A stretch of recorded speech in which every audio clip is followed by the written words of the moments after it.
Hello, my name is Dee Revis. I'm the founder of the website Business Analysis Made Easy. Today I'm going to talk about making decisions.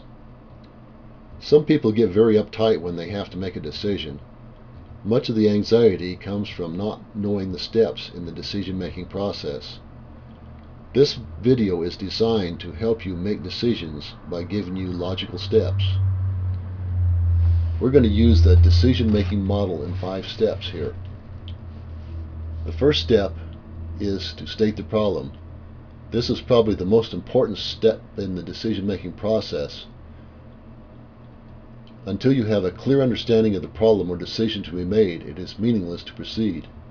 If the decision is stated incorrectly or unclearly, then your decisions will be wrong. The second step is to identify alternatives. Sometimes your only alternatives are to do it or don't do it. Most of the time you will have several feasible alternatives. It is worth doing research to ensure that you have many good alternatives as possible. Next, you need to evaluate the alternatives. This is where your analysis begins. You must have several logical approaches to rank the alternatives. 2 such logical approaches are discussed at examples of a decision matrix and its sample SWOT analysis. These 2 pages are actual calculators that you can use to put in your personal parameters and do the evaluation, and then actually print the results out so you can have a hard copy. It is important to realize that these analysis methods are only one of the 5 steps in the decision-making process. The 4th step is to actually make the decision. Once you have evaluated all your alternatives, you should have several high-ranked alternatives to choose from. You should have eliminated all the alternatives that were low-ranked.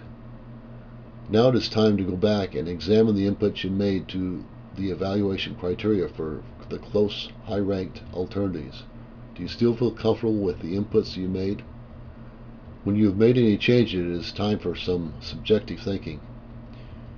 You have eliminated the alternatives that do not make logical sense. Now it is time to let your subconscious work. Review all the details of the remaining high-ranked close alternatives so they are completely clear in your mind, and completely leave the project alone for a few days.